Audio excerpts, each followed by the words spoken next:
me, and this is your boy Omega. Welcome to a brand new Comic Crusaders / GeekFest special. Hey, that's right. This weekend I'm gonna be at MegaCon with GeekFest. We're gonna have a booth doing giveaways, but not just that. We're gonna be showing off some dope films. And today, folks, woo!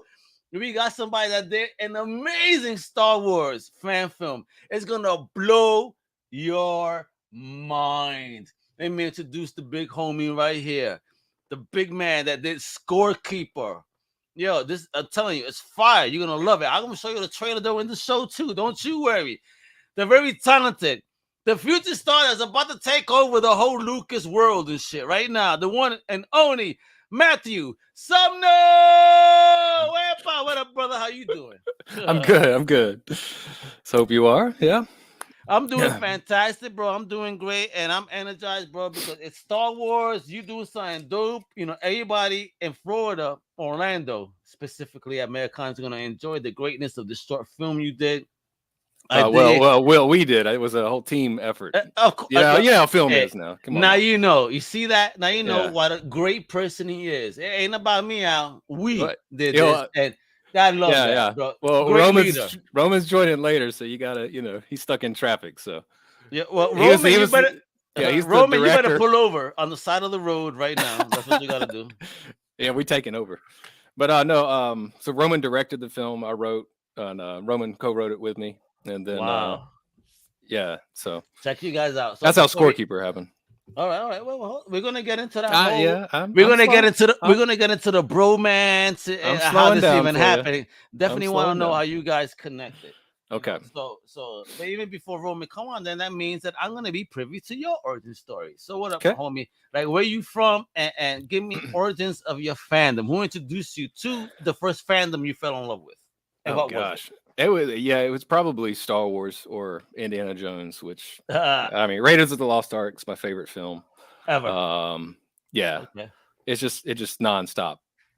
It's just nonstop. Have you cosplayed as Indy? Come on, be honest. I actually have. It was a Halloween party. It was before cosplay was a word. I guess it was just a costume party. It was just Halloween. But yeah, so I guess I actually fell into the YouTube scene with. Where are you from first? I'm sorry, North Carolina. North Carolina. And you still in North Carolina? I'm still here, yeah. And I travel back and forth to Atlanta because that's where Creative Force films. How close is where you're at to Atlanta? It's like a 5-hour drive, so not bad. It's not too bad. See, he goes for his. Well, nowadays it's really bad because gas, gas prices, right? Hell yeah, bro. And any filmmaker out there knows that starving artist is a common saying for a reason. So gotcha. So talk to me about that upbringing in North Kakalaki and that fandom. Like, how disposable was it to you? And did you even have a tribe growing up? I guess growing up with two sisters and a mom, my dad passed away early when I was 3. So it sucks, yeah. But so Star Wars and all these, 80s kids. Yeah. So all the 80s stuff kind of developed my imagination. Imagination and all that, and then playing in the woods and doing all that mess. Well, you had woods. I mean, that was the concrete jungle. I had handball courts and parks 3 blocks away. Yeah, I had the woods, which I wish I had woods. Kind of applies to Scorekeeper, right? So, but yeah. So, wait a minute, was that your backyard? No, it was not. That was in Atlanta. Everything in Scorekeeper was shot in Atlanta. So, but it was some farmland. Atlanta's gonna be the new Hollywood real soon. I see so much stuff happening, bro. It already is. What are you talking about? Proud Atlantean right there. I mean, even from Atlanta, he's like, you better recognize home. Yeah, see, it is. I love it. But yeah, so I just developed my imagination, like any other kid should, with action figures and whatnot. And then I got into martial arts because my mom, I sucked at basketball, baseball, traditional sports, right? And my mom was like, well, you're not going to sit around all day playing video games for the rest of your life. I refuse to let you sit there and annoy me all day. So. Exactly, yeah. And so she was like, how about karate? And then I immediately thought of Storm Shadow and Snake Eyes. Ooh! And I was like, I want to be like Yes. them. Yeah. So got into Goju Karate. It was a local karate club, and that dope. got me into other There weren't martial no arts. Cobra So Kai, right? Though. no, it wasn't All Cobra right. Kai. There, No, there no, were no. more Miyagi though. Yeah, it was more Miyagi Do. Yeah, it was Goju, which is a hard soft style. So it wasn't all. Nice. All right. It wasn't all. And there's the cat. So Hey, kitty. that's the dumpster kitty that's in this. Little, Hey, look at that. Yeah, hey, going back and Yeah. forth too. Like you better see me, Yes. folks. It's a little. The likeness is Male or female? uncanny. Yeah. Male or female? It's a female. Yes. Okay. Like mine. So much love. Yeah. Calicos are usually like. I think there's only 1%, or they're very low percentage male calicos. Okay. If you didn't know that, yeah. Oh, I didn't actually. Thank you for teaching me something. And I have this kitty here. She's so beautiful and loves us so much. It's funny. Yeah, and they could be crazy. So like most. Yo, dude. I mean, there's been nights where I hear this rumbling. I think there's a thief in the house. It's basically her like going nuts, running. I'm like, what in the? Yeah. Scared the shit out of me. I'm about to fucking stab somebody tonight. What's gonna happen, yo? Anyway, she's just making sure you're awake when if. Something hits the she fan, hits right? she hits the door. Like she doesn't like closed doors. Like, yo, you better open your door. Yeah. Oh, yeah. You got to keep it open. Yeah. But nuts. Sorry, we got derailed from a cat. That's a cat. That's cat life right there. That's cat life. Yeah. It's all right. I'm a proud cat man. It's all right, and I like cat man too. Fuck that. All right. Anyway, let's get. But yeah, so I got into karate and then I went on from there. Did you achieve your black belt in that form? I did like 8 years. Hey. So it was like a good school where it wasn't like you're getting it in 2 years. So it took me like 8 years to get the black belt, and then I went on. Don't you dare mess with Matthew, folks. You heard MMA, like you fucking. Now in the grand scheme of everything, I know nothing. That's what I say. So I got into karate and then found a judo club and got into judo, and then judo too. Yeah, shit, bro. So that's when I found out that the ground can be an enemy as well. And then from that I found a guy that knew in the judo club. So this was college when I had way more free time, and working. This is crazy because I was taking judo Wing Chun, and I found a guy that out of Thailand who was teaching Muay Thai. What? Yeah. You took all this, bro? At the same time, like, yeah. And holy shit! So your brain's going everywhere, but I mean, it's a beautiful. Lee Sumner, bro. There we go. It's if I would have ever put it together, it would be beautiful because you got the range Muay Thai, you got the Wing Chun pulling in, trapping hands, and then and then grabbing, throwing, groundwork. That shit is crazy, son. Yeah, that's the whole pie. That's the whole pie. You know what? Right now, I am about to designate you the most dangerous man in film. Please don't. No, he's not only playing. There's a lot of bad jokes there. Like, who's screwing up film the most? And I'm gonna stay away from anything. Name it. You're the man. But so awesome, so yeah, I got into that, and then I really stuck with Muay Thai. Cool. Because it's striking art, and I already had 8 years of karate. I met someone in an old job that was all about Muay Thai. You said, bro, you have that energy. You should do this because it really is about exerting that energy. Got. Do you agree with that? I would. I think in my experience, Muay Thai is like Western boxing, right? It has the Western boxing with elbows, knees, kicks, right? So I feel like Muay Thai is like the human way of fighting, right? Of boxing. Gotcha. So you're using your limbs. The God-given weapons you got. They used to have headbutts. Oh, you don't want to get headbutted. That's old school. So you don't want to get headbutted by me, man. I give my brother big ass lumps on there. Yeah, you're hard-headed, right? Yeah, I'm a very hard-headed. Well, I'm Puerto Rican, so by nature, there you go. Apparently. So I got into that, and then I went back into combat jiu-jitsu. I was teaching Muay Thai. Wow. You even taught. Jeez, look at you. You're like impressing the crap out of me right now, bro. Nah, it's this is amazing though. That's pretty dope. No, kudos on you, man. Because at least people learning their body, self-defense and all that. Because again, it's not a weapon, it's self-defense, folks. Again, not to ever be used you know, for as a force for You battle, hope but to, rather, you know, in case yeah. something ever happens, you You know. hope to never use it, but you know, It's when nice you're, to know. yeah, yeah, oh yeah, it's like, yeah, it's nice to have it and not need it, but and Yeah, you but know, it's like having a need it and not Mustang. have it type thing. You It's know what like I mean? having a Charger down on the road or a Mustang. You got the power behind the motor. You know you got it, but you know you're Yeah, gonna you don't go have by to. the speed limit. Yeah, yeah, exactly. You can follow the rules. Yeah. But it's just one of those things I think everybody should really get into. That's very At nice. least at some point in their life. So that inspired your writing behind the Scorekeeper. Yeah, I'd actually written the fight scene and that the fight Oh, scene you with Afra and did. everything. So it was all written out, choreographed. Bro, are you the choreographer as well, or just the Yeah, writer? yeah. I did the fight choreography. We have What, my stunt brother? coordinators. Yeah. Check you out, bro. So I'm Change the just hats. writing. Change those hats. Keep changing them, bro. It's Nah, dope. yeah. No, But it's I'm great a on you. I'm so inspired right now. jack of all trades, master of none, right? It's like me, but that's what I told my family. Because they always, can you do this? Can you do that? I said, damn, I could do the bases, baby, but that's about it. Yeah, I can learn it. Yeah. But YouTube, hold on. YouTube, yeah, where's YouTube?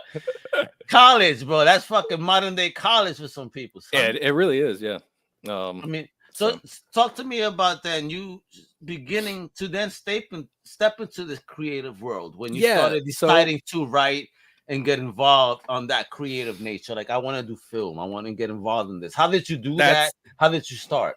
Yeah, that was college. Like, so well, going back to the karate class, Kenneth Troom came into class one day, and he was a black belt at that school. Now, Kenneth Troom was one of the Ninja Turtles in the 90s Ninja Turtle movie. And the OG that I love so much. Really? Which one was he? He was Raphael. Hey, word. So he did the stunt stuff in the Ninja Turtle movie in the 90s.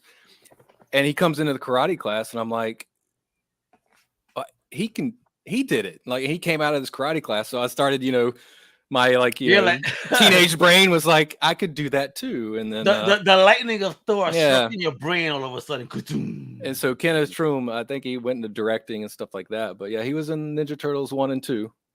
So cool. And then so yeah, that got me into thinking about film. And I was always out in outer space in my brain anyway. And then and I hated writing in school, but now I just do it all the time. Like, it's crazy. If you think about it. Funny. But yeah. When you do that turnaround, something like you dreaded before, all of a sudden, like, well, it was when you think about it, you're in the middle of it, like, God damn it, I'm actually doing what I supposedly hated. Yeah, it was also, if you think about it, it's the subject matter that I wasn't interested in. Like, if it's, if it's the stuff I'm interested in, like Star Wars or whatever, original content that if they're allowed to do the things that you liked. Yeah. So just write a story. Creative writing basically is to me active meditation. One of my favorite classes ever. I had that in junior high school, and he would prefer to be called Mr. U, but I'll give him a shout out. I don't know if he's still alive today. God bless you, Mr. Uthkenat. There you go. Bro, I mean, he was the man. He would acting like Stan Lee. Like, this is how you write something. You have to act it out like this. And he would act it. I even had a mythology teacher like that. That he took the garbage can one day talking about Norse mythology and the thunder of Thor.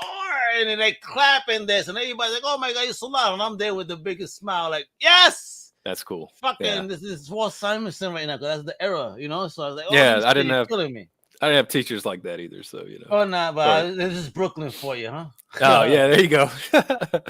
But so yeah, that got me thinking about that. And then there was a college that had a film department, like a beginning film department. So I got in there and did that. And, I met a grad student who was teaching, and he introduced me to Blake Fawcett. So Jesse Knight introduced me to Blake Fawcett, name dropping, just in case they watch. And then, hold on, let me get the broom real quick. So yeah, and so Blake wanted to be a film producer, and he needed a fight choreographer, and I was like, yeah, man, I can do that. Ooh. And then he ended up needing an actor, right? Because no one who he had on board could do the action. Yeah. And so I remember the first thing we filmed was a fight scene, and my character was supposed to die later on in the film. Yeah. And Blake was like, "Yeah, we don't have a film without Matt, so we got to rewrite this." And that started everything else. You're too good, homie. You're kicking everybody's ass so well. There's no way we cannot have you. This is when I was, I was like 20, young 20, so kick a lot higher then, right? But you were kicking to the forehead then. Now you may be reaching the chest. No. Right? Yeah, anything above the knee, just flash. No, you're talking to me, but look at this shit. I'm lucky if I get above the knee. Like, oh man, give you a nice thigh thump and shit. Something. I'll break your ankle. I'll break your toe, bro. But yeah, so then I got involved with the local North Carolina group, which is Blake Fawcett, and then Michael Moore came in, and what? Then so that was another friend of mine, and really got out. Then Beat Down Boogie was started on YouTube. What? So I don't know if you've seen like Mario Warfare or Modern Warrior Solid was our first hit on the channel, really. So that was Solid Snake and Ghost. So Solid Snake from Metal Gear and Ghost from Modern Warfare as like a buddy cop series. Oh shit! And so we did that as a joke, really, and then and it just hooked people.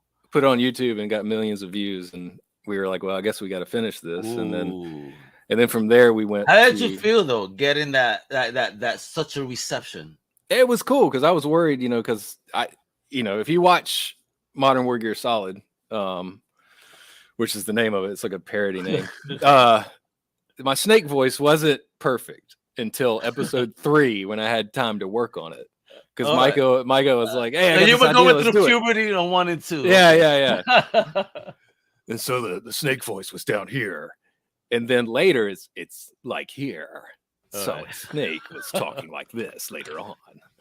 Yeah. So, and then after that, we were like, well, let's keep going with this. And then Mario Warfare was the next one, and that one hit big because everybody knows who Mario is. Not everybody knows who Solid Snake or Ghost is, but Mario, it's still getting some love out there. That's amazing. It's crazy to because it's like 10 years old, maybe. Wow.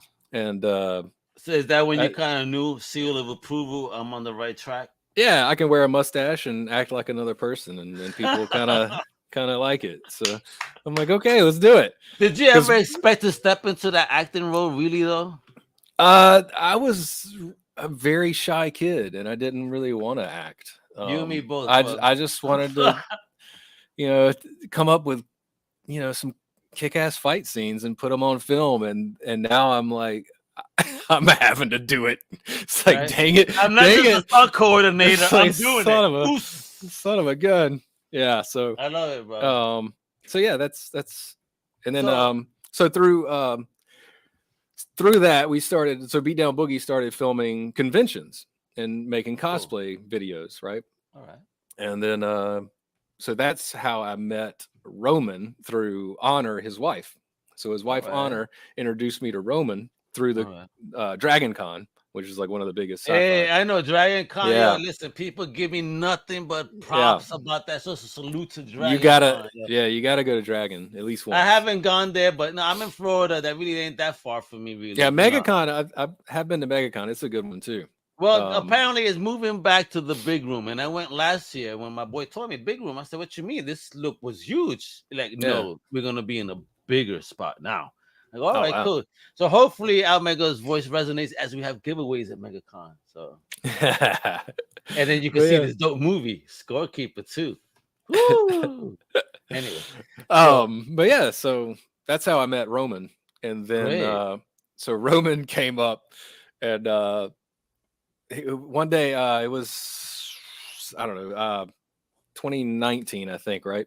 And I had this idea for a Beat Down Boogie Christmas special. We already did 2, and then with Snake and Ghost, of course, and a Crazy Santa. And so I had this idea for a second one, and that was up in Virginia. So at Jared's house, Jared plays Santa and Luigi in Mario Warfare. So our sets are, you know, in the circle, right? So he donated his house for All right. the Christmas special. So we all drove up there. Roman came up. Was he married? Because I put it the wifey XM or was it because he listen, bro. She wanted to come up, but I think something with her job schedule, she couldn't come up. Yeah, she wanted to come up. So Roman and I were just hanging out before heading up to Virginia at my place, and we were playing Star Wars Battlefront 2. Okay. Right, and so I had like, you know, extra TV, and he brought his Xbox because we knew we were gonna do like a LAN party like back in the day, right? Hey, dope. And so he was Bosk, of course, and you know I was my favorite, which is Boba, and so we were playing, you know, multiplayer, and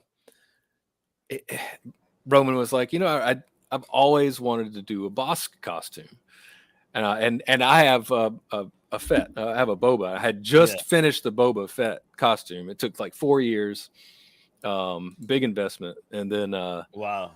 So Roman was like, man, he's looking at it, and he was like, I've always wanted to do a boss costume, and so then I was like, if you do, we have to do a film, and he's like, oh, absolutely, 100%. This is exactly, you know, Roman's 100%, and hey, Roman. Yeah. Isn't that amazing? The moment you bring Roman up, he appears like a ghost. Yo, what? He transported over here. Look at and so we were playing Star Wars Battlefront 2, and Roman activated his heat vision. Bosk has heat vision, right? And I was like, holy crap, man. Bosk is the Predator. Ooh. And we looked at each other, and you could see the thoughts without even saying it. It was like, if you get that costume made, all we need are rebels, which are like, you know, World War II, Vietnam kind of forest garb, and a forest, which is all over the place, and we have a film. And then that was it. That was it. That was the birth of Scorekeeper. And then we just started writing. Like I watched Predator, you know. Oh man, yeah, how many times? Over 100 at least. Oh my god, I'd be in the gym, and I'd have Predator on. And they got that new one, Prey, coming out, which is I saw the like Native American. Like, oh shit, I'm like, exactly. When I saw, I didn't even know about this. I was like, ooh, you bastard. I heard about it. It was a surprise drop that came out of nowhere. Yeah, it was. I heard about it years ago, but I didn't expect it. Everybody, hold on. We gotta welcome the big homie, though. Roman Santa Cruz. Wepa, ¿cómo tú estás? How you doing, kiddo? I'm good. How are you? Thanks for having us. Thank you for coming on, bro. Yeah. I mean, a big whip out to you. This film is fire. I'm gonna show the trailer in a bit. Okay. But Matthew been talking about how everything he doing in his journey and how we got to here, and so funny. As soon as he starts talking about you here, this is great, like perfect timing. So I don't know if you watched the show before, but I want to know a little bit about you, like where you OG from, and give me some origins of your particular fandom. Who got you started on the love and then the whole journey forward. Absolutely, yeah. Well. OG, I'm originally from Philadelphia, Pennsylvania, just outside the city. All right. And growing up, I grew up with an older brother, and my dad was also. So my dad introduced me to Predator. Hey, that's where my Predator roots come from. Yeah, he showed me when I was 4 years old. It was pretty funny. Hey, bro, I went to see fucking Hell Night at like 5-6 years old when that came out. My parents took me to the movie theater. That was my first horror movie on the big screen. That's what molded you. Yeah, exactly. Dude. So yeah, I did that, and then Star Wars was really introduced to me by my older brother. Nice. He showed me, believe it or not, he showed me Empire Strikes Back first because he thought I would like it more, which I did. I fell right in love with it. Oh, he molded you. Yeah, but the funny thing is that the scene that really got me was the bounty hunter scene when they introduce all of them, and you see all these different really cool characters, to like a 6-year-old, and my brother was like, so who's your favorite out of these guys? And I said, Boba Fett. And he's like, you can't pick him. That's my favorite. And I was like, okay, well, I like the Lizard Man then. I like Bosk. He's my favorite. And my brother's like, cool. And also my favorite color was yellow. So, being a little kid, you're like, oh, that's my favorite color. So Big Brother is such assholes sometimes. Oh yeah. He definitely taught me a lot of lessons. But it's all right because look what you did now. Hey. Oh yeah. Yeah. I'm very, very proud of this. I'm glad we could finally give Bosk the respect he deserves, I guess is the best way to say it. Oh yeah. Oh, he's a very underrated character. Look, folks, look, he got the mask right there in the corner. Look at that. Look at that. It's beautiful. Isn't it? Yeah. It's got foam latex on the bottom so the mouth actually moves. Wow, that's so fire, yo. Yeah, when you watch the film, the only CGI are the blinking. Blinking eyes. So, everything else is practical on Bosk. So Roman, so when did you did you have a tribe as you were finding your fandom outside of your family? Oh yeah. My core group of best friends. We loved all that stuff. You grew up with geeks then. Oh yeah. I was like you that. were lucky. I was that outcast geek kid like that would bring G.I. Joes to school, and I would literally have them in my backpack. Yep, I'd break them out. I play with them on the bus. I still got mines in the back over here, bro. I love it. Yeah, I got my Transformers in that first shelf down there. You can see them all right there. Yeah, I got my Jetfire. I only have one OG Transformer because my brothers broke them on little asses. I definitely understand that pain. Yeah, I got lucky with sisters, I guess. Yeah, bro, I had Computron. I had all the big robots, and all of a sudden, pieces missing this, that. I'm like, Mommy, why you letting them play with my stuff? Oh, they're toys. Stop it. I'm like, but they're mine. She's like, you're big. I'm like, it don't matter. They're mine. Exactly. Yeah. I'm like, I got fucked, man. One thing I'm thankful for with my brother though is like he would find the really cool like expensive toys and then show them to me because he knew that I was the younger brother. I could get them. And he's like, yo, bro, look at this. This is the AT-AT. It's got, guns and all. It's this big. And I was like, Dad, I really want that for Christmas. And my brother's like, yeah, I know what I just pulled. Damn. No, wait a minute. So I didn't know about that. I gotta know this. Did those toys ever disappear from your room? No. Actually, they are still at my parents' house up in Pennsylvania. So your brother never took them? No, that's he's scheming. He's scheming. He's gonna take them. No, he was actually really respectful of my toys mostly, unless I pissed him off. Then he would do something. But that's messed up. I never did that. I was a kind big brother. I only put them onto horror movies and gave them nightmares. That's all I did. Oh well, yeah, my brother turned my life into a nightmare. He'd grab my feet from the stairs. He would do that. He would like scare me just to scare me, being like, he showed me It the clown. He showed me It once, and then I go to bed. Oh god! And I wake up in the middle of the night to him laughing, and there's a red balloon coming out of the closet. Like, but no. Oh my god! Yeah. That's good stuff. Though, my middle brother, my buddy came out during the time of Chucky, and he got him my buddy for Christmas. And let me tell you that when he fucked with me, I would terrorize him with that damn dog. My mother got really mad at me, like, "Yo, stay up with him. This guy doesn't want to sleep." That's funny you say that because when I found out my brother was terrified of Freddy Krueger, 10-year-old me laid under his bed for 2 hours and waited for him to come home. And then I let him get settled. And the second he started getting settled, I started pushing on the mattress. And I started making like Freddie laugh sounds, and he ran out of the room like a 5-year-old screaming. Mommy! Yeah. That's good. Good times. I love it. Good time. There you go, big brothers. I'm a big one, but the only one time I scared the shit out of my brother. I was proud of him how he reacted, but I wanted to beat him up afterwards because he kicked me dead in the face, bro. I believe high kick. I scared the shit out of him. He went on some Van Damme shit out of nowhere. Nice. I'm like, oh man, bro, if I get you right now, you better run for your life. He needs to kick you again, so you can't chase him. That's amazing. Yeah, that was funny. So when did you get all creative, Roman? When did you decide to start picking up that camera and start like putting stuff together? Believe it or not, that started when I was 10. At 10, damn. 10 years old, yeah. I was fortunate. My uncle was a producer in TV and film. He lived out in LA for many years. Wow. Cool. He produced shows like Tales from the Dark Side, Monk on USA. I love Tales from the Dark Side. He did Carnival for HBO. He's done quite a bit of good stuff as a producer. So when I was 10, my parents took me on set to visit him up in Canada on a film called Sealed with a Kiss, starring John Stamos. And believe it or not, John Stamos got me into the industry with his little speech that he gave me. No way, really? Yeah. Long story short, I was on set with my 2 other cousins, my uncle's kids. And the 3 of us, when we were together, we were a little tornado because we're all around the same age.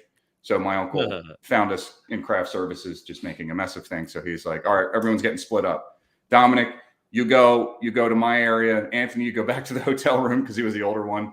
And Roman, you go and hang out in the actor's tent because no one's ever in there. John never goes in there. Yeah. So I go in the actor's tent and I have G.I. Joes because I always traveled with them. And I'm playing with G.I. Joes in the tent with my mom sitting there. And lo and behold, John Stamos comes in. Wow. And we just started talking. He was just picking my brain because he saw my G.I. Joes and asked me what I wanted to do. And I was like, I want to be a director. And he was like, oh, well, cool. What else do you want to do? He's like, I want to act. And then he gave me the actor speech and that kind of sunk me in. So, yeah, wow. I've been doing it ever since. That is so crazy. Got a camcorder for Christmas that year and just started making movies with my core group of buddies that I mentioned earlier, my geek friends. Wow. So, Look at that. Look at that. So talk about this bromance. How did you guys meet? So real funny story there. We met, so my career became TV and film. I'm normally an assistant director here in Atlanta, Georgia. I work the new Hollywood, as we were talking about. Yeah, we were talking about that. Yeah, and I work a lot of TV shows here. And 2012 brought me to come to a convention called Dragon Con, which I'm sure everyone watching this knows what Dragon Con is. So I get convinced by my friends to go. And while I'm at Dragon Con, I meet my now wife, and she introduced me to Matthew. But here's the real funny story. Here's the funny part. This is the irony here. I used to watch Matthew's team beat down Boogie in college, and because they were making the same material that I wanted to do. Wow. So I was honestly fanboying a little bit when I met him. Oh, that's so crazy. And to add an extra layer, I was dressed up as the character he always plays, which is Solid Snake. Yeah, so, he was dressed up as Solid Snake. Yeah. So you approached him almost as a fanboy, essentially. Yeah. How crazy! And then we hit it off. We were like peas and carrots, and we just started talking like Snake to each other. That was the big thing. Yeah. Wow! How crazy! Again, that's what very funny. Franco told me. Psychomagnetism. Two like-minded folks eventually will be magnetized towards one another to create something amazing. So there 100%. You go. I mean, that's psychomagnetism, honey, right there. So before we move on and talk about the movie, and putting together the amazing actors and actresses you have in this, let's show this trailer real quick. Xander found something new on the Wookiees trail. What's he got? There's blood. And something else in pursuit. Troopers? It's not Imperial. Remember the Shadowlands on Kashyyyk?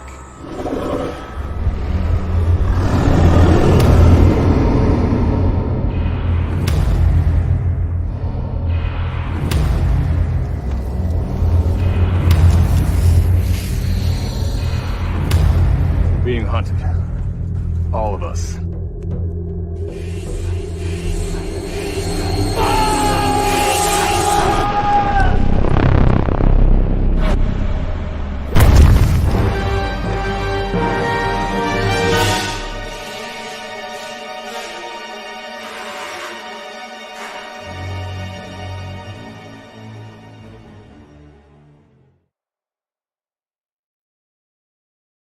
Woo! How gangster does that look, folks? Holy smokes. So talk about it. Talk about the film. Talk about putting together the team, the time. When did you do all this? And being on GeekFest FilmFest tour, we could watch it this weekend at MegaCon, folks. Epa! Talk about it. That was a journey, that's for sure. So, getting it together. So Matthew explained the idea of how we came up with it. And then me being a logistics person normally with assistant directing, I actually was like, we can make this film. This is actually doable. So the pandemic hit. And when the pandemic hit. At the time the idea was birthed? Right before. It was 2019. It was probably September. Yep. Because I was filming that Christmas special. So right on the cusp. We were sitting right where Matthew was right now. Basically, yeah. And okay. So 2019 is birthed, and then 2020 pandemic hits, everything shuts down. Damn. that was when the magic actually started to really happen, because I was having a conversation with one of the camera operators on the TV show Doom Patrol that I normally work on. Ooh. And the camera operator was talking to me about, Star Wars.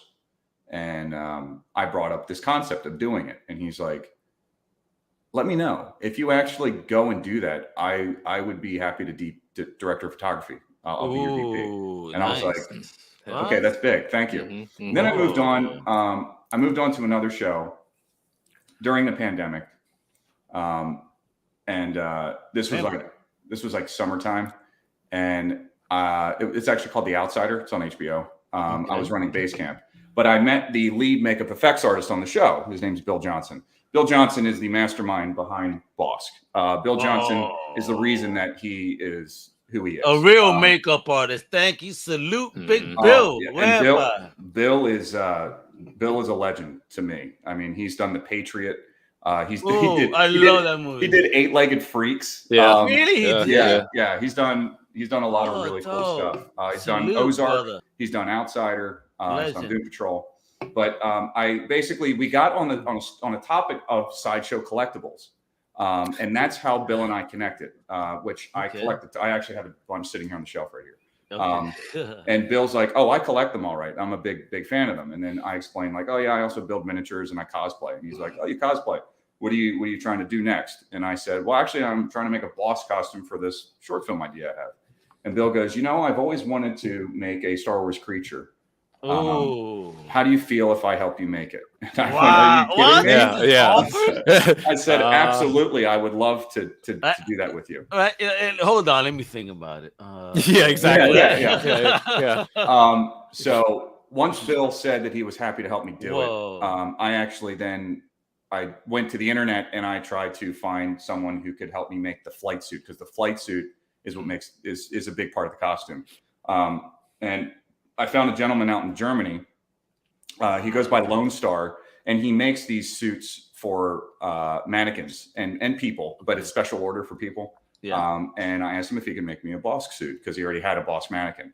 Yeah. And he said yes, and we worked it out, and he sent it to me. Now he did it per Empire Strikes Back canon, but we were modeling Bosk off of Battlefront, because Battlefront, he's a little. He's more edgier. Agile. There you go. That's the word. Yeah. Agile, edgier. Yeah. So we went ahead and took his suit and I modified it and made it, fit more to the aesthetic that we were going for. And then Bill just made magic happen. He actually made me. He life casted me first, because I actually play Bosk in the film. So he life casted me. We then took my life cast, and he basically dumped a big thing of clay in front of me and said, "All right, now I need you to block out the head." And I'm like, "Oh, okay." So I blocked out this. I kind of created the general like the shape. I'm proud to say I did the eye shapes. Yeah. But then I got photos. But then I'm wearing that hat because look at my brows and shit. And then one of his main people that works with him, his name's Eric Garcia. Big shout out to Derek and Eric Garcia, the Garcia brothers. They were actually on the show Face Off. Eric actually helped me finish the sculpt on this. So here, let me grab it and bring it up. It's beautiful though. Jeez. Hey, look at that. Oh. Wow, folks. Let me put this on the bigger screen right there. Look at that, yo. So Eric really went to town and made this primary sculpt, and then Bill went in and Bill did some more fine tweaks to make it look more real. Like if you see I don't know how well you can see it, but there's like skin cracks and all. I see that. Bill was modeling wrinkles, man. Bill was modeling this off of an alligator and a velociraptor. How do the eyes work for you? Yeah. Oh, so the eyes. That's the coolest part. Bill actually had me paint the eyes, so I actually did the eyes. There is a piece of clear plastic here to create the reflection. But just in here, these are actually holes. And when I put this on, I kid you not, this is like a glove on my face. My eyes are directly behind these lenses. Get out, really? And I can actually see quite well. Skin tight. Yeah. So Like it that presses. those eyes feel like goggles on your eyes. Yeah. Okay, swimming goggles. It essentially, it's like swimming goggles. My nose sits right in here, and then my mouth is actually, it sits right under here where the jaw is, and that is where it seats. So every time padding where you could. Yeah, but every time I open my mouth, the jaw will move. Oh, that's so dope, man. This was amazing. This was a feat to finish. Beautiful though. Beautiful. My brother loves these type of designs, so I'm pretty sure that if he's watching, he's loving this right now. Awesome. Yeah, I'm very, very proud of this achievement, and big shout out to Bill and Eric. For real, masters of the game. Apparently. Oh yes. That is so fire. So yeah, once we got Boss like getting built, and I started seeing this creation come to life, I was like, we gotta do everything we can to make this happen. So I reached back out to Ryan Weisen, who was our director of photography on this, and I said, yeah, I think I want to do it. We're gonna shoot it, and he's like, all right, let's do it. And he said, yeah, let's do it. So he started reaching out to crew members that he knew, and we also reached out to our close friend, Justin Reich. And Justin really helped design and structure out the vision of the film. We were, he helped us figure out color palettes. Justin also colored this. He did the color grade for it. Nice.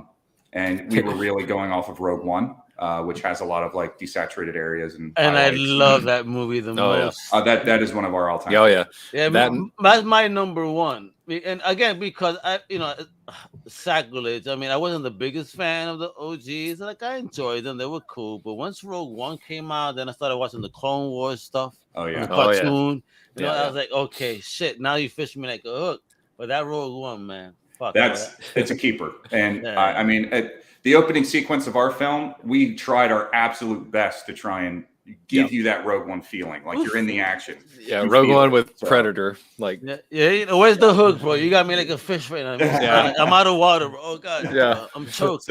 Right there, we're like, stick around. So the biggest challenge with our film, though, obviously, was COVID-19, and that created a lot of extra steps that we had to take, and I needed to do this through SAG-AFTRA and the DGA. Since I'm DGA, I needed to have it like signed off by them. So we had a lot of safety measures we had to follow. I'm starting to learn all about that now. Oh yeah. And that's where I find it most fascinating is how we figured out how we got like through those hoops. We actually of our cast that we hired, which are all stellar people. They're all great, and I really enjoyed working with every single one of them. Oh yeah. We have Matthew and Brian Lee. Both guys are from the Beatdown Boogie world, and it was really great to see them in more of a different role than they normally play, which was a very serious, kind of leader type character. I don't have a mustache. Yeah. We also had Courtney Chen, who plays Dr. Afra. She comes from the stunt world. She's actually a very, very proficient stunt woman, and we brought her in to fit the role of Afra, and she's actually very spot on. And a big popular character in the world of the comics too, right? Yeah. And the reason we brought Afra in, Matthew, if you want to explain that, because the whole goal of this project was to blend Predator and Star Wars as much as we could. We wanted to pay a very close homage to it. It's like I always tell people, you could blend Terminator and Matrix so well. Oh yeah. Yeah. I mean, so I think that's actually perfect. I mean, although I think bro, I mean, shit. The Empire would get fucked up by a world of Predators. Oh, I believe it. Oh, yeah. I believe it. And we wanted to really do our homework and do our absolute best to make sure it was nuanced enough to be an homage. And that was that was my favorite part as a director was oh god, yeah, like making those scenes work. Yeah, we saw that in that trailer. I mean, it felt so predatorish. What the fuck? Because it goes back. It's about to get lit right now. Yeah, it goes back to that. We're just sitting here. Holy crap, Bosk is the predator. Like he's even got heat vision, so it's like it just worked. And hey man, I'm in Florida, so man, when I know I can't imagine a creature like that in a suit walking around like me. So Oh yeah, right. Yeah, it'd be messed yeah, up. you see, it's just in the news today. Apparently, there was like some alligator just chilling in the front door of a school, so kids couldn't get out and no one could get in until the cops came to pull this alligator out. Only in Florida, folks. Oh yeah, that sounds about right. Yeah, I recently saw a video of some police putting a gator in the truck and they got tail whipped. Oh man, is that the same one? No, I don't think they got tail. Maybe, who knows, man? These gators out Florida. here gangster, bro. Man. They gangster, bro. There's no property tax, but it's getting there stranger you and go. stranger. Yeah, but maybe there ain't no property tax. We still take a bite out your ass somehow. Yeah, so people bite your faces off. Stuff like that. Building the team, Roman. Yeah. Behind this during that time though, because you have an amazing cast. So talk about building all these amazing people that you put together, because they all look badass, bro. So I was very fortunate with Matthew and Brian to be on board to help do it. Actually, when Matthew wrote it, I always envisioned him to play the Arnold character, Rail. And then you just wanted him from the get. Well, I had, we did an audition process. We did an audition too. The people that were submitting, I kept just going back to Matthew. I'm like, I think he can do it. You go with your heart. Look at that. Yeah, I was all right. I was okay. Brian Lee plays our his character name is, so it's Brian Lee playing B. Lee, and his character type is a mix between Poncho and Billy. Which is a big joke from me. That was a big joke from me to Brian. Yeah. And then to fill out the rest of the commandos, I'll circle back on Courtney because she was like the final puzzle piece. Yes. So to finish out the commandos, we had Freddie Boyd, who was awesome. Freddie Boyd's a comedian here in Atlanta, also a very, very good actor. And he sent in an audition tape. And the second I saw him, I'm like, that is our Xander. Yeah. Xander was Shane Black's character from Predator. It was Hawkins, right? Hawkins. Yeah. So kind of like the radio man. Sorry, my dogs are whining. Hey, pets have needs. It sounds like a hamster wheel, but and then might just be me. After Freddie, we have Bijan Moshkalani. So Bijan was a major puzzle. I'd say he was a chess piece for this whole shoot because Bijan is a local actor. He's very young. He's our long-haired guy in the trailer that puts the rebreather in his mouth. All right. And he was perfect for our character Drath, who plays, it's kind of like our Dylan in the film Predator, which was Carl Weathers, where he's like a second in command, but young, hot-headed. We took some changes, obviously. Dylan was more of the seasoned FBI agent that turncoats, where Drath in our story is young, hot-headed sergeant that always is trying to be representative for the team. So. And he had a mix of the Billy look with the long hair. With the long hair, yeah. But the big twist with Bijan is during the time that we hired him, Bijan worked for a COVID testing company. And they were a PCR lab. And Bijan actually spoke to the owners of the lab, and they set up a remarkable deal for us to test our crew and our cast to keep us safe. And that, honestly, that deal that they provided us helped us shoot the film.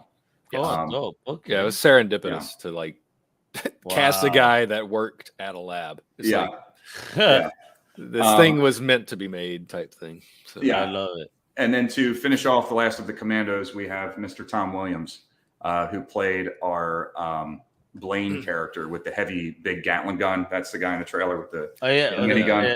Looking like Roadblock and shit. Oh, yeah, exactly. Tom Williams is incredible. Tom Williams, if you guys don't know who he is, he's a stunt coordinator and a director here in Atlanta now. And he's done some amazing projects. Just IMDb him. It's THOM Williams. But so it's funny. I was actually talking to him about helping with stunts for the shoot. And Matthew and I were just talking, and I was like, "Oh my god, Tom could play. He could do it because he's big enough. He's like Jesse Ventura, like exactly. He's got that vibe." So I called him and I said, "Tom, how would you feel about playing this character Blaine in the short film? Basically, you'd have like a minigun like Blaine from Predator." And his response immediately was, "Oh, so I'm the heavy from Battlefront?" And I'm like, "Well, there it is. He knows exactly what we're talking about." Yeah. That's a certain character type, a specialization in Battlefront. And, and then Alexis Louder came on board late. Yes. So I was actually going to get to her. So yeah, the final and the stressful. The last commando, which came in actually like days before, because our original cast member, Anissa Matlock, sadly had something come up and she couldn't make it. So she actually threw us another actress, and she was like, "This is my friend Alexis. I think she'd be perfect for it." And we called her, and Alexis was incredible. She just came in day one, and rocked it. Alexis is actually in a movie called Cop Shop, which is coming out soon. Where she it's out now. She co-stars next to Gerard Butler. Oh wow! Her career exploded after our film. Yeah. Alexis, we'd like to say it was our film, but it's more Alexis. It's more Alexis. Yeah, definitely not our film. But Alexis was absolutely amazing to work with. She nailed the Zabrak look we were going for, because we were doing Iridonian Zabraks, which aren't, you have the two different. I'll get real nerdy here with Star Wars, but you have Iridonian Zabraks and Dathomirian Zabraks. Dathomir is Darth Maul, who you normally are used to seeing. Yeah. But then you have Iridonia, which comes from the Clone Wars and Star Wars Battlefront in particular. That's actually one of the characters we modeled off of. Yeah. Eth Koth was a Jedi, like Iridonian Jedi. They're Earth-like Zabraks. Yeah. But Alexis. Actually, she even came up with the concept of her voice, because she has a very special way of how she speaks in it, and she actually watched Asajj Ventress for a while, and really? Nice. Kind of took from that. So that was our full commando team, and then to finish it, Matthew's like, "Well, we need an Anna character." From Predator. Anna is the girl that they find, and they have to tag her along. So Matthew came up with the concept of involving Dr. Aphra. I had read the Vader comic books, and I was like, holy crap. And then what's going on here, right? I was like, it's just the pieces just kind of fell together. And it did fall together really well, because we wanted someone to turn on them at the end. Yeah. And she's lying the whole time. Like she knows Boss Scout there. She came there with him. Right. Originally there was a bigger story, but so you can see that whole evolution happen throughout the film, which is fun. Fantastic. How excited are you guys about it? We're going to be watching it this weekend at MegaCon. Oh man! And are we going to get more out of this universe too? Come on now. Yeah. This is we're all adults here with Star Wars toys. I mean, look at your background. Jesus, to us are these costumes. So it would be wrong of us to not do something else. You both got posters. I'm jealous. I'm looking at you guys got the same. We gotta. Yeah, and then but believe it or not, we actually. So when we conceptualized Scorekeeper, we actually made this like a 3-part series. So there's actually 3 films we're going to do. And I'm glad you asked if what's next, because you actually nailed it. Believe it or not, this Saturday, May 21st, which is the anniversary of Empire Strikes Back, where Bossk and Fett first appeared on it's screen. when Bossk and Boba Fett were first on screen. We are dropping a sequel, and the sequel is about Boba Fett and Bossk. So we will actually see. You hear this? Shit. And so you're gonna get some Boba and action in this motherfucker too? Oh shit! Well, so believe it or not, the title of the film is No Disintegrations. So I wonder what that's about. Yeah, I don't know. It's kind of weird. I don't know. Well, Matt over here is gonna be action for sure, and with you, I don't know, man. Like I said, I'm a little rusty, and so I don't. Hey, but if you need, I'm only getting older, man. If you need a fighter that could crush toes, then I'm your man. Oh yeah. Oh, perfect. Yes. The ankle breaker. Right. Yeah. They call me the toe. Why do they call him the toe? Because he breaks toes. Yeah. And then poke them in the eye, and then step on their foot. I do the 3 Stooges. There we go, bro. You gotta just distract them, get their hands up, and then stomp their feet. That's his whole move at the bar. Get out of my bar. It's all chess. All right, yeah, love it. But this Saturday, part 2 comes out. So if you go to the channel, it'll be live, or probably around noon. And we can't guarantee. Around noon. So all we gotta do is go to that YouTube channel right there, Creative Force Films, to see that drop. That's right. Yeah. Yes. And hopefully it'll hit the festival circuit just like its predecessor has here. It should, because I can't wait till people see this. I'm gonna tell you how loud people shout for this one. Don't you worry. Hey, don't forget to watch the after credits. There's a little mid credit scene. So for Scorekeeper. Yeah, Scorekeeper on Scorekeeper at MegaCon. Yeah, you see, Well, you guys usually Fest. They show the credits like. Oh, we show credits. Absolutely. I ran it. I wrote out a Comic-Con once for homie, playing everything. Nice. Like, yeah, you better enjoy it. There we go. Yeah.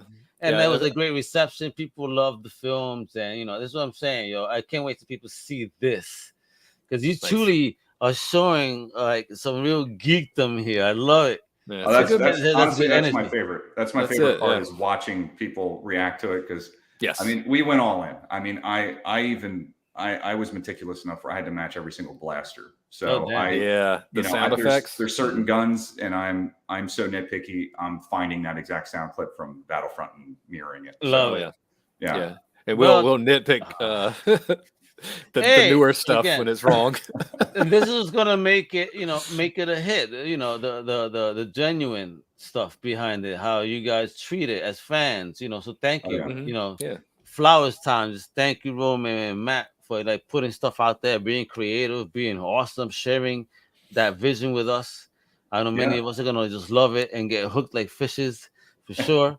But thank you for doing that. Again, taking us away from the bullshit of the world for a little bit and just giving us some wholesome fun where we are digging here. And then not even that. I mean, you converting worlds, like you sickos. Damn it. I am proud to say the sequel though is original. So we we thought about it, but we actually made the sequel as purely original. Yeah. So we're gonna get an OG story now. But it is canon from the Disney story of the no disintegration. So it's as canon as we can get it, I guess. From what we can interpret from the material. Yes, from the few paragraphs. Folks, you better tune in. Holy shit, you better not miss out. And Boba in action, so you better not miss out. You guys are gonna dig this, but not just that. I need you guys to show the love on Instagram and Facebook. On Instagram is Creative Forces Films, and on Facebook, Creative Force Films. I said Forces before. Creative Force Films on Instagram, and Creative Force Films LLC on Facebook. No S's. That's right. Yeah, you can just type in Creative Force Films. We should pop up. So. Yeah, just check them out, folks. Support. And if you happen to be in Florida, in Orlando this weekend, check it out. GeekFest got 2 days of showing films.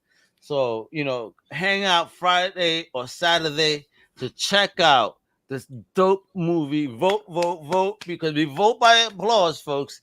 But I know when you see this, Star Wars fans especially, they're gonna get their panties in a twist. You feel me? They're gonna be like, "Oh snap, this is fire!" Well, I want to give a shout out to Al here and MegaCon and thank and GeekFest, everyone there for accepting us and having us tour with you guys. Really it's a coincidence. I may be called Al Mega, but MegaCon is not mine, so it's just happening. But Mega at MegaCon sounds pretty cool. That's right. You guys get along. Yeah. Hey. But Matt, Roman, thank you again for your time. I'm sorry I had to deal with that traffic, Roman. It can't be as bad as New York traffic. He's in Atlanta. I don't know. Well. No, and I being all over the country. New York, Atlanta's the worst. I still think, because they just don't know how to drive. Yeah, you've been in LA too. They can drive. I'm in Florida with nothing but college students, so I see accidents like every day. Oh well, yeah, there you go. Yeah. These motherfuckers don't know how to drive, bastards. That's right. Anyway, I feel like an old man. Hey! Get off my lawn. No, but you guys have been awesome, great energy. I wish nothing but success and love for you guys. I can't wait for people to check out part 1, but damn, part 2. Yeah, you don't have to wait long for part 2. I can't. Everybody else has already seen it. Had to wait a year. Yo, Bill, I'm telling you right now, Bill, I'm taking a break when that drops on Saturday at the booth, so I can watch it in peace. All right, it's documented. You heard it. You heard it here. I gotta take a break to watch it when it drops. That's it. You gotta understand. All right. Hey, see if they can stream it. Stream it at Mega. Go for it. Yeah. There you go. Don't give me ideas. Yeah, guys, it's part 2 to Scorekeeper. Just show it. I'm not the one, bro. Because I said I have a table. I take my laptop and a screen because I got like 10 of them. It'll be a wrap, bro. Don't make me do that, bro. But with that again, please follow them on the socials. Visit them on YouTube, amazing channel. Check out everything they got, but especially the drop this Saturday. That thing you guys are gonna love. And Instagram, we got a lot of pics from Scorekeeper to No Ooh. Disintegrations. Yeah, we Some have a bunch of BTS. character bios. Lot We of- actually Matthew went to town and made some really cool character bios for all these different. Even the Rebels and things you see. Scorekeeper, Yeah. everybody's got Oh, right. background. It's just to me, it helps. It's our Even, sandbox. even if I'm the only one reading it, it's just like, yeah. You it's a guys need sandbox to make trading of immersion. cards of these. Ooh, Make that's a trading good idea. cards of these and then give those out like character bows to whoever watches films. He's a 6-pack and here's some of the core or whatever. Whoever you think you maybe your 4 core characters, make a 4-pack of cards. There you go. Exclusive There you go. cards with a hologram with your logo on it. Ooh. Oh, Almega, there you're you onto go, something yeah. here. There you I'm are. liking See, that. yeah, have your people call our people. Like, yeah, Yeah. we need man, to talk. just ideas, man. I want to bless indie creators because that's you guys are the future. Appreciate it. Disney, be on call. I know you guys are trying to expand Star Wars. Look, these motherfuckers are so talented, yo. Check them out for real. Not just Disney, but the whole world, yo. Bless you guys on that journey. And Thank with you. that, there's another Comic Crusaders GeekFest special. Hasta la próxima. Wepa! Thank you. We hope you've enjoyed this Comic Crusaders production. For real-time news on all things pop culture, please feel free to follow us on social media. For articles, original content, merchandise, and more, please go to www.comiccrusaders.shop. Also follow along with all of the websites of the Comic Crusaders family. As always, if you like this content, please click like and subscribe to the Comic Crusaders YouTube channel.